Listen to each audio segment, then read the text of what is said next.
Okay, Lynn, this question comes from the Stanford group. And they say, Mr. LaRouche, there is a deep divide that seems to have developed over how, in fact, we should deal with the question of re-regulation. Nouriel Rubini recently pointed out that while he agrees that Wall Streeters are greedy and often stupid, arrogant, and incompetent on top of it, that the fact is that we've had the worst financial crisis since the Great Depression, and therefore the question that has to be asked is, are these Wall Streeters more greedy, more immoral, more arrogant, and more incompetent than they were 20 or 30 years ago? The fact is that I think the American people expect Wall Street to be greedy, but they also expect good policy making to control that behavior. It's been pointed out by Rubini and others that the job of the Federal Reserve is essentially to close the bar when the party really gets going. But the fact is that the Fed not only didn't close the bar, but they brought in a case of vodka. And Alan Greenspan seems to have been the biggest proponent of the kinds of financial innovation that has gotten us into the mess we're in. Zero down payment mortgages, no verification of income, interest-only mortgages, negative amortization, all of this stuff. The fact is that the Fed did have the power to control it, but they chose not to, because the prevailing ideology that seems to underlie the current crisis is that of Wild West, unregulated capitalists, and the idea that financial institutions will self-regulate. But it's clear that self-regulation means no regulation. Our question is, when we talk about re-regulating and when we talk about regulation, is it your view that this is the responsibility of the Fed, or that it has to be imposed by some other regulatory body, whether that be the FDIC, a completely new institution, whatever? Because certainly while the Glass-Steagall framework seems to function and seems to be something that should be applied, we are also familiar with some of the recommendations that have come out of former Federal Reserve Chairman Paul Volcker, who seems to think that Glass-Steagall, while it's the right approach, would definitely require some serious updating to deal with the current geometry that we are functioning in. Well, the answer is the following. The United States Constitution was made possible and necessary by the fact that the state banks, which had been state chartered originally, of the separate colonies, were now all virtually bankrupt because of the funding of the War of Independence. And at this point, Alexander Hamilton, who was to become the first Secretary of Treasury, came up with the proposal which resulted in the adoption of our federal Constitution. So you can say, in that sense, the federal Constitution is actually essentially Hamiltonian. Now, what he proposed was the concept of national banking.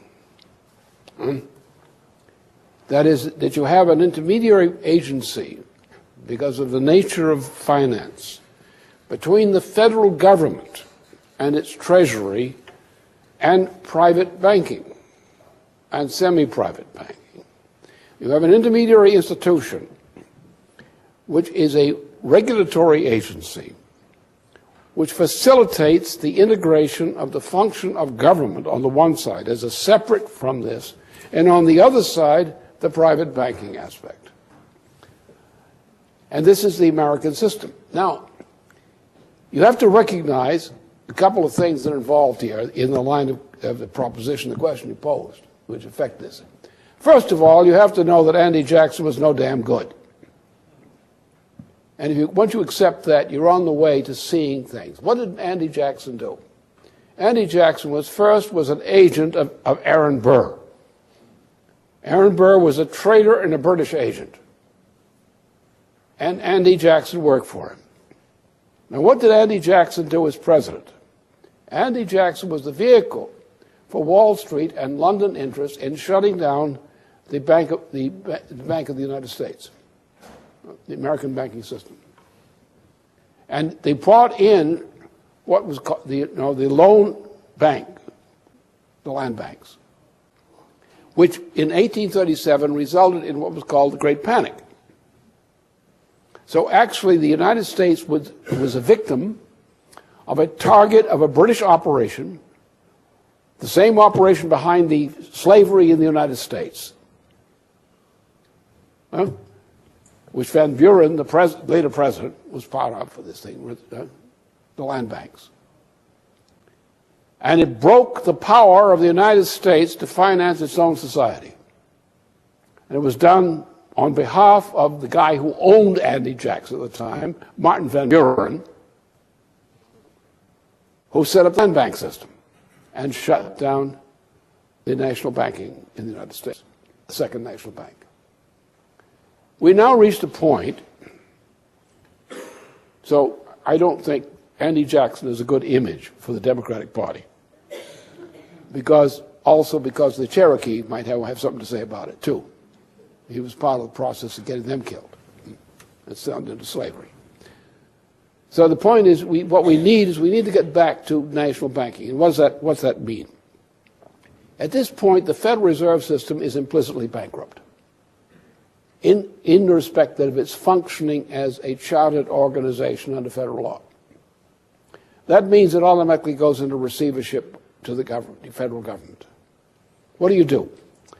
Now, you have assets in there which are U.S. government assets. The U.S. government implicitly owns the Federal Reserve System.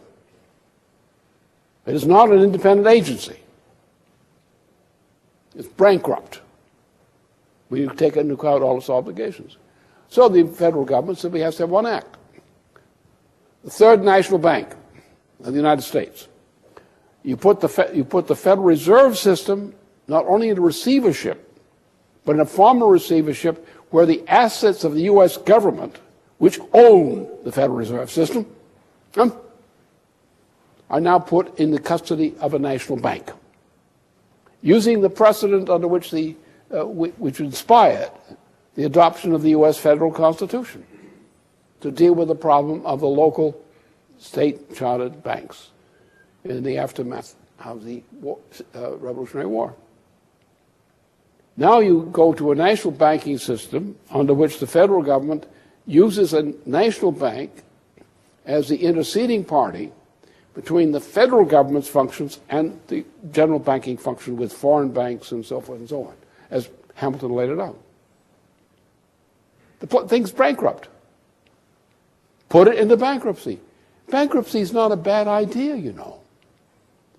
Bankruptcy was set up to prevent slavery, debt slavery, and swindles. You put it into reorganization in bankruptcy.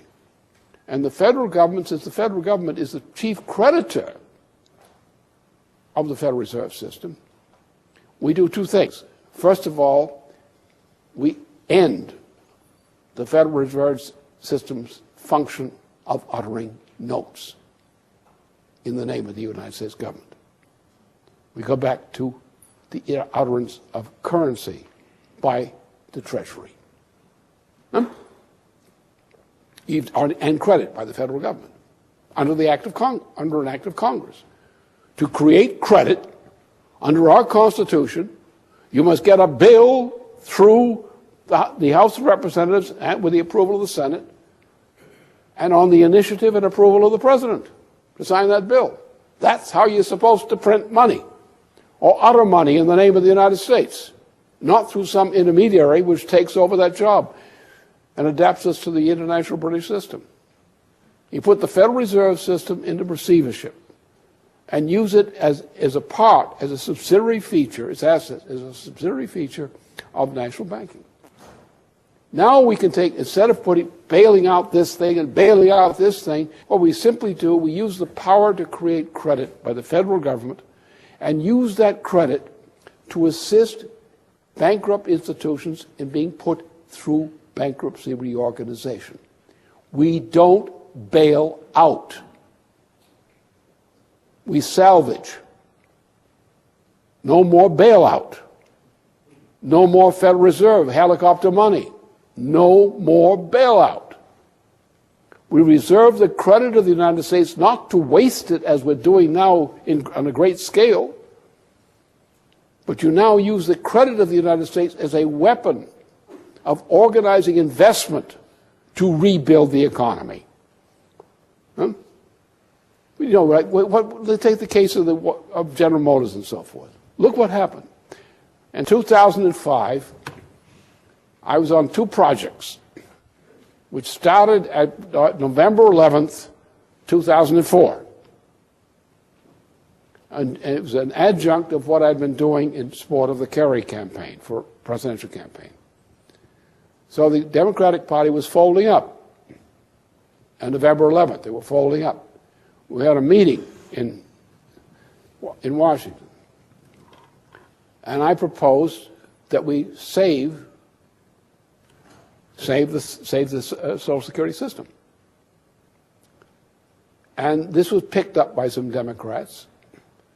And when the meeting was being held, constituting the new Congress, this was put through. So we launched a fight to save the Social Security system when George W. Bush was about to destroy it, running around and doing kinds of crazy things, as he always did. So the second thing was a proposal to reorganize what had become the auto industry. The same thing. Take the auto industry and strip it down to size. Strip it down, first of all, to what it was actually, where the automobiles that were actually needed, justified. Take the capacity. We had miles and miles of acreage of plants, which have been used since World War II for building airplanes and everything else you could think of. And that capability still existed in terms of floor space and in terms of the memory of the skills that went with the floor space. So, all right, separate this thing into two things. Reduce the auto industry to what the auto industry can do in making autos that are needed. Take the other part, especially the machine tool design part, and use that for what? We need, our river systems need to be repaired. We have all kinds of things. We need a national railway system again. We need these kinds of things. We need all kinds of things which are typical of the U.S. government's involvement in basic economic infrastructure. We have the machine tool design capacity of the United States is concentrated in the auto industry. You're going to shut it down, you idiot? No, you take it out and you put it under government protection as a new corporation, under government corporation. And you use it for these missions, all the things we need. You need highways, you need hospitals, you need river systems fixed, you need to take care of the Katrina operation, all these kinds of things that came up that year. We can do it with the machine tool capacity of the auto industry. And the machine tool capacity of the auto industry, which represents floor space and represents people, also represents a labor force which is associated with the auto industry as its employment. So put them together. The same people working in the same communities can produce this for that area of the world right where they are. You don't need to move them around. You don't need to change anything. They report to the same place that they reported essentially. But now it's a government corporation. The auto industry is still there. It's operating separately. This thing is operating as a government agency for things we need, for public infrastructure, railway systems, magnetic levitation systems, port systems, hospitals, whatever we need, the way we did it under Roosevelt. And that's what we should do. So therefore, what we need is a national bank as the intermediary between the private sector of this kind of thing. So the National Bank operates in that area, where you have a public-private area, and you don't want to contaminate the public area with the private sector, and you don't want to contaminate the private sector with the public sector. But what the connection is, it is the Congress which enacts a law which authorizes this production, as in war production before, which is the mechanism. So what do? You set this thing into motion, and now you create all kinds of entities, projects and so forth, which are independently funded, and you have this public and private financing operation, which sets up these new kinds of things that is the new industries to fill the vacuum. Yeah? So the federal government comes in with its money, sets something up under government protection. It's useful. These things lead then to private entities, which are spun off because they're now new industries. And so what you're really doing is you're spawning industries that we need for the future as an action of government. And when the government creates it, it may take a fatherly interest in the success of the thing, but you try to make it a private enterprise in most of these cases. The right thing to do. We don't need to do this hokey pokey that we're doing now. And the key thing is the Federal Reserve System is a corrupt institution, totally corrupted. Take it to receivership, make it clean, make it honest, make an honest woman of it. Marry it to something or other. And that's the solution. The case is sometimes we try to accept, somebody comes up to us and says, how can I do this? And sometimes that's the wrong thing to do. Step back a step. What is the need? What is the real purpose that should be adopted for this purpose? Then define what should happen, which may not be what somebody asks you to do. But it's the right thing to do. Does it do the job? Does it conform to the interests of the United States? If it does, do it. And I don't think we have any problem whatsoever in doing that job.